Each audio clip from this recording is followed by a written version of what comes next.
Meu nome é Pedro, canal Crítica Comunista. Eu estou fazendo esse vídeo a pedido nos últimos comentários do vídeo que eu postei ontem, e ele está relacionado a uma crítica ao vídeo feito no canal História Pública chamado O que é Leninismo? Trotskismo é leninista? Esse é o título do vídeo. É um vídeo que teve uma boa repercussão agora, nesse momento, às 11 horas e 48 minutos do dia 24 de junho, está com quase 65 mil visualizações, ou seja, muita gente viu, tem 520 comentários, teve uma repercussão grande. Então, acho que a gente precisa falar sobre isso, né? A gente que se considera trotskista, a gente precisa falar. Primeiro, que o vídeo é muito ruim do ponto de vista honestidade intelectual. Por que eu estou falando isso? Eu acho que eu vou focar nesse aspecto geral mais do que específico nos temas.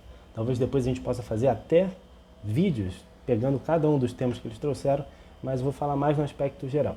Por que eu acho que o vídeo se baseia numa desonestidade intelectual? Primeiro, porque ele é muito bem editado para conseguir passar uma linguagem muito fluida e muito adequada a esses tempos que a gente está vivendo de velocidade, mas ele se aproveitou dessa edição para tornar muito bem amarradinho uma seleção abstrata de frases do Lenin e de outros autores que justificam certas ideias que já eram pré-concebidas por eles. Então, por exemplo, eu quero afirmar que o Trotsky era, junto com a teoria da Revolução Permanente, contra o desenvolvimento socialista na Rússia. Então, eu vou procurar uma frase nas obras completas de Lenin, em texto do Lenin, seja lá de qual época for, para mostrar como Trotsky era anti-leninista e como Lenin, na verdade, defendia o socialismo num só país. Esse tipo de amarração argumentativa, ela é muito comum nos meios acadêmicos, mas ela tem um problema muito grave.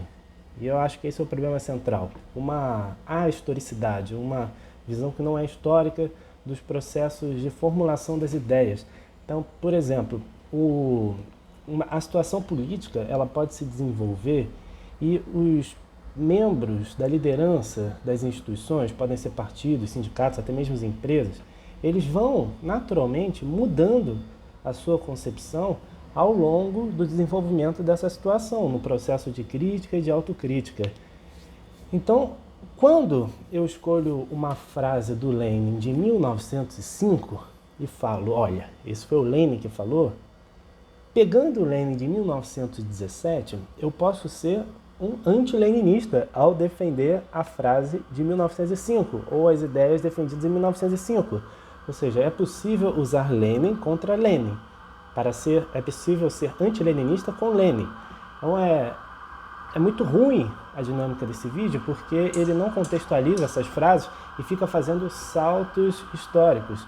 Então, da mesma maneira, eu não estou falando aqui de grandes períodos históricos. Às vezes eu estou falando da Revolução de Fevereiro de 1917 a outubro de 1917. O Lenin pode mudar completamente de ideia e nos livros de história da Revolução Russa mostra como os próprios membros do Partido Bolchevique, eles defendendo interesses que eram distintos dos interesses atuais do Lenin, já reconhecendo que ele era uma figura política de destaque, pegavam frases antigas, anteriores do Lenin, e divulgavam como se fossem atuais. E o Lenin ficava furioso com isso, porque não era a posição atual dele.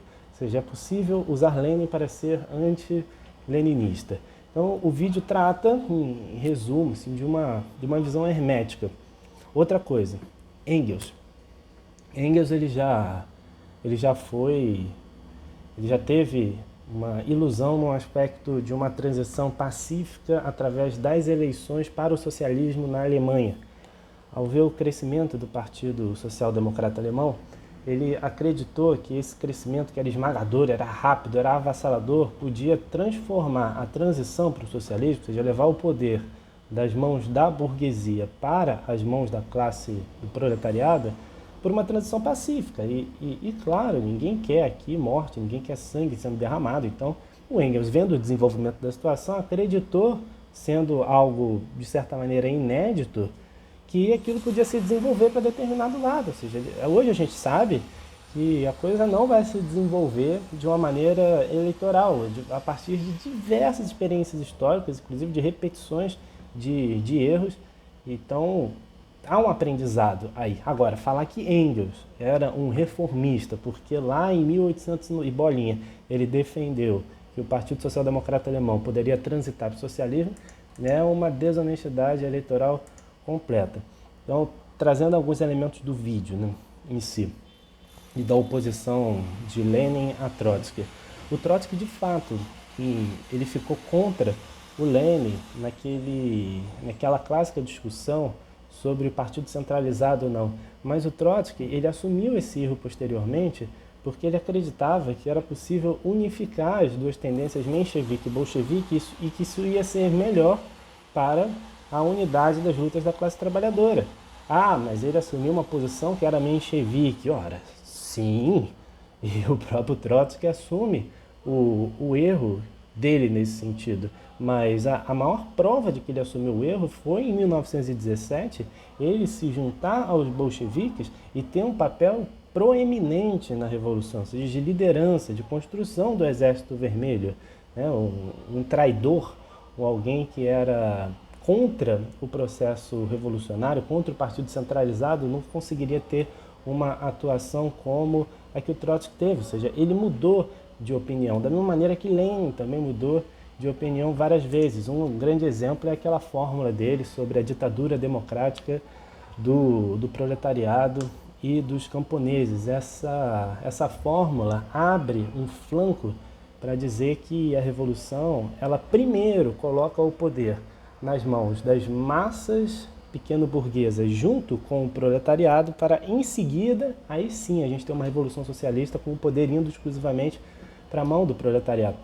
O Stalin utilizou essa fórmula do Lenin a partir de 1924 para mostrar como o Trotsky era contra os camponeses, como o Trotsky ele não confiava em uma revolução democrática, como ele achava que a coisa era mecânica, você tinha que pular diretamente para a Revolução Socialista, sendo que essa é mais uma desonestidade intelectual, tipicamente burocrática, porque a maior prova de que o Lenin ele reviu essa posição dele foi o próprio processo revolucionário de outubro, em que ele viu que se os bolcheviques tivessem a maioria nos soviets operários, nos maiores soviets operários, eles podiam diretamente tomar o poder em suas mãos. E foi isso que o Lenin propôs.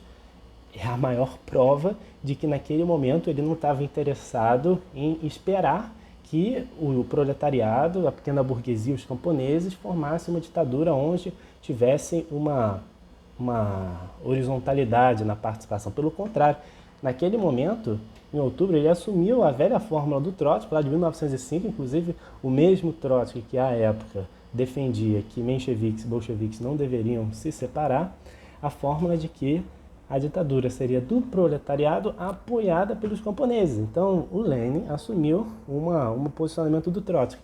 Então, estou trazendo todas essas coisas para mostrar para vocês que a realidade, que a luta de classes impõe um dinamismo nas lideranças, em quem está formulando política, que não cabe nessas tentativas de resumir o processo de pensamento das lideranças e o processo histórico a algumas frases e decisões de maneira isolada. Porque, na realidade, se eu quisesse pegar esse vídeo e desmontar, claro que daria muito trabalho, mas seria relativamente simples, porque eu poderia pegar cada uma dessas citações dele, botar aqui na tela e ir junto com vocês desmontando. Mas eu acho que existe uma tarefa muito mais importante do que fazer isso, mas é falar para essa nova geração de lutadores que o processo histórico não é mecânico e que não cabe na cabeça desses pequenos intelectualoides que acham que decorando frases, decorando livros, vão dar conta da situação objetiva.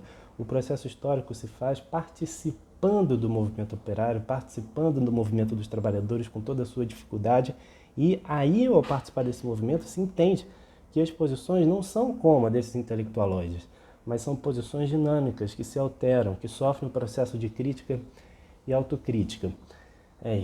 E para finalizar, assim, que foi a hora que eu parei o vídeo, foi quando o autor lá, o o crítico, o grande crítico da economia política, fala que Lenin já tinha tido derrame, que estava doidão, ou seja, é uma falta de respeito, né? Se ele quisesse mesmo provar que ele ali está se referindo aos cadernos das secretárias, os últimos escritos do Lenin, onde ele assume uma posição junto ao Trotsky.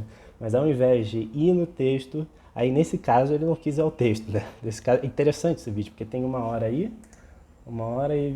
34. Aí eles não foram ao texto dos últimos escritos do Lenin. Por quê? Porque ele estava doidão, porque ele já tinha tido derrame, ou seja, deslegitima o pensamento de Lenin e abre mão, justificando ali porque ele teve uma questão de saúde grave, que aquele texto é ilegítimo.